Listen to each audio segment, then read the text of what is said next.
Hello, welcome to Balance Karma Tarot. So today we're going to be talking about like Tarot 101s. This is what you need to know if you are going to be interested in doing tarot and you want to start reading for people or reading for yourself. These are just some basic things that you should know first, some things that people actually really don't talk about too much. So it is true that there's no really right or wrong way to do tarot. There's no certain way that you have to shuffle the deck. There's no certain way to cut the cards. There's no certain layouts that you really have to follow. Um, it is all true about that. And, there are some people that think that tarot is just for shits and giggles or just for fun and games. I'm one of the people that don't necessarily believe that. I think that tarot is just a little bit more serious. And the reason why I think that is because whenever you are playing with tarot, what you're essentially doing is playing with spirit. You're opening up doors. It's like using a Ouija board. Same with pendulums. It's a divination tool. It's what you're doing. So you do have to be safe about that aspect of it. So whenever they say there's no right or wrong way to do tarot, I would say no, you need to make sure that you're protecting yourself spiritually while you do tarot. That's what they don't tell you. So, with that taking that into consideration, what I want to first introduce you to is the seven chakras. If you don't know what the seven chakras are, look it up. You need to make sure that you're in the right mental state of mind to work with tarot because this is something that people do that, often that they don't even realize that they're doing, but it's just a safety precaution that you want to take.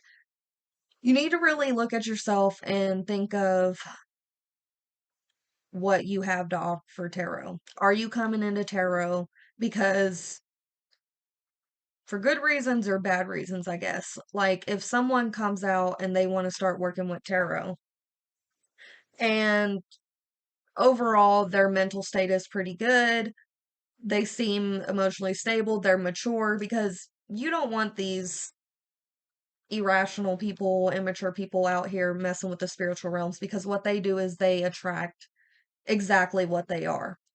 And in the spiritual realm, you're going to attract either dark spirits or light spirits. You could go there and you could be a pretty stable person but suffer from severe depression and anxiety.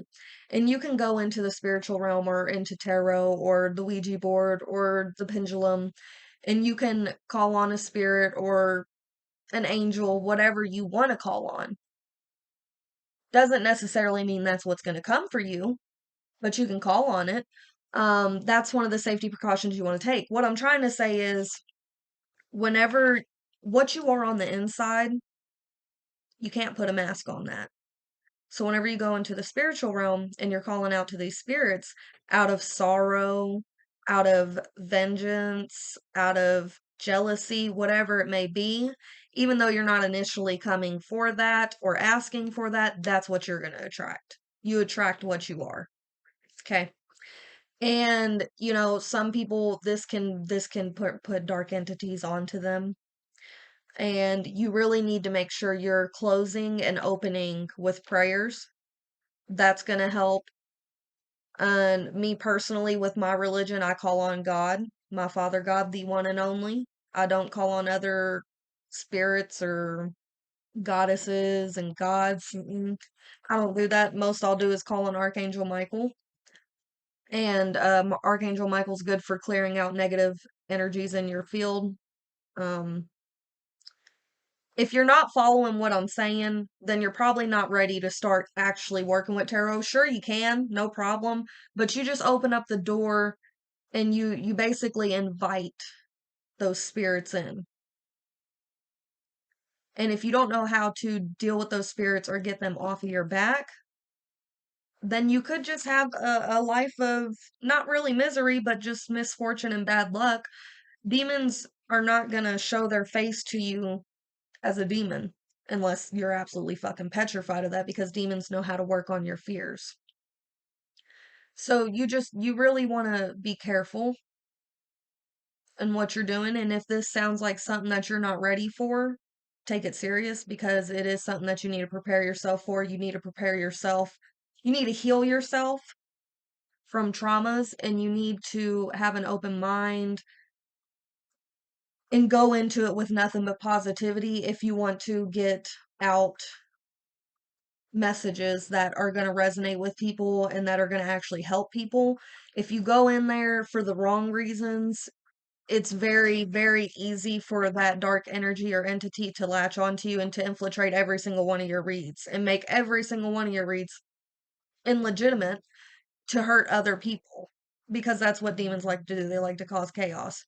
And so say I was you was getting a tarot read from me, and I didn't call on the Father, my God. I didn't call on anybody. I just said, "Hey, Spirit, tell me what's going on with this person," right? And cards start flying out, and I'm giving you the read, and you're asking about a relationship, and I'm telling you, hey, your partner's cheating on you. He's been hiding this from you. He's hiding secrets, whatever, whatever. But you're like, that makes no sense. My husband's been faithful the last 10 years. He's the most honest man that I know, and your whole world just crashes because you have someone telling you that your husband's cheating on you, right? Well, what that is a demon could just be trying to cause chaos in your life, fucking up a perfectly good, happy home, because demons don't like that. They don't want you to be happy. So I know that just got deep real quick. So I'll go ahead and move from that topic and I'll continue to talk. So something else to do whenever you're doing tarot and you're new at it, you have to really make sure that you have a clear mind so your own thoughts don't infiltrate your read.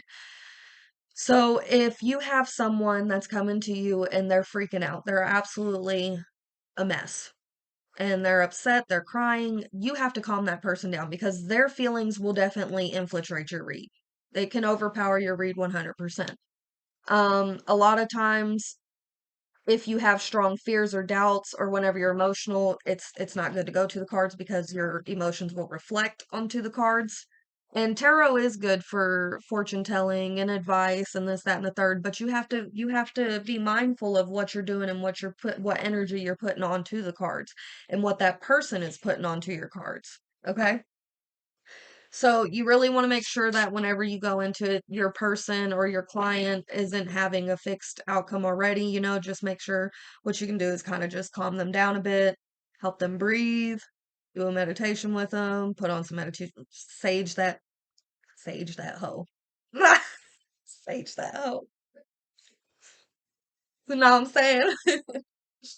But yeah, so on a more lighter note, just use your safety precautions. Always make sure you're opening with a prayer, and whenever you're done, make sure you're closing the prayer. Okay? Just basically it says in the Bible that Father God does not give no dark energies or entities dominion over your body, that you are a child of the Lord. No dark energies have control over you whatsoever. As long as you've got God in your life, no energies can fuck with you. So that's why I say, call on whoever you believe in. But for me, it's God all the way.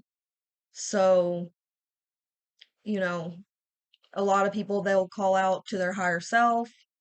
That's fine too, I would say. I don't know. I mean, I have my own beliefs. If this ain't for you, I mean, click another video at this point. If it ain't for you, it ain't for you. I can't help you, honey. I'm just telling you from my experience. So, let's see.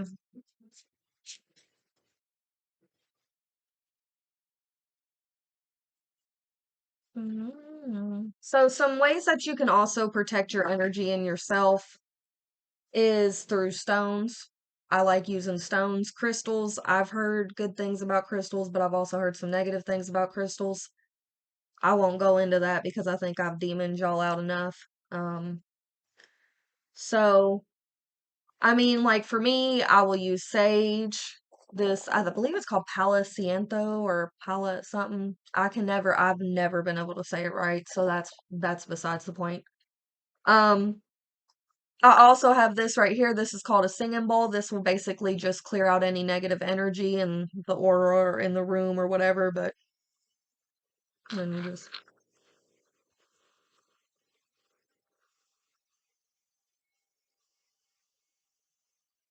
So there's that.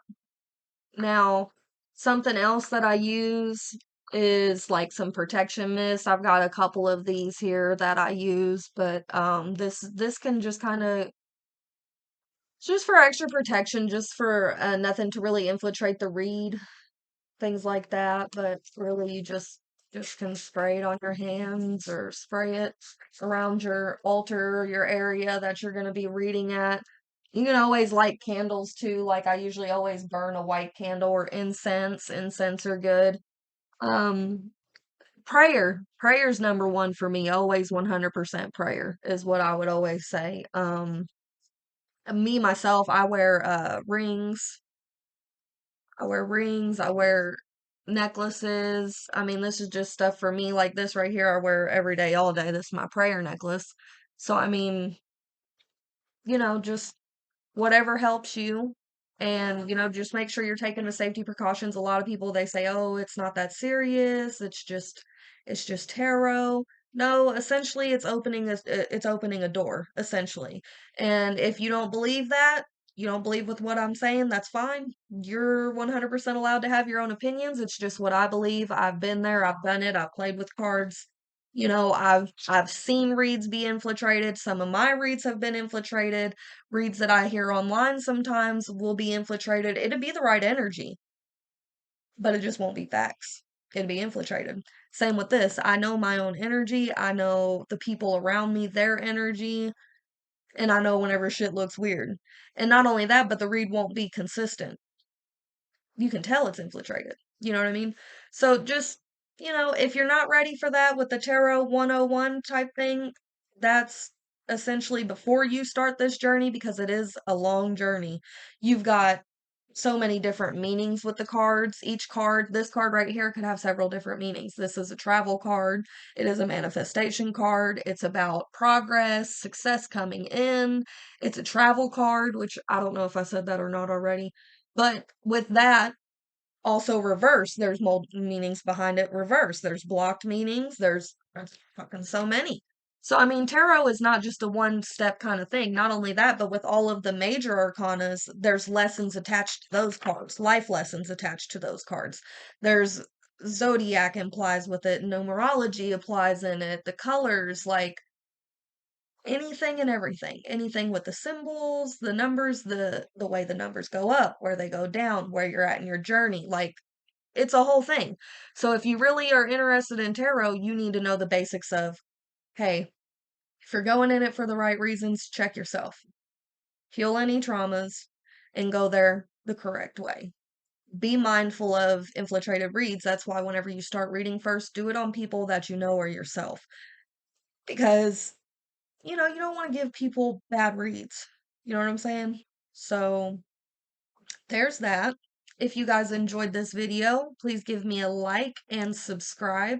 And if you guys want to stick around, I'm going to be posting out more videos and more advice on ways to learn tarot or ways to protect yourself from tarot or tarot reads, stuff like that. So, and I also do collective energy reads.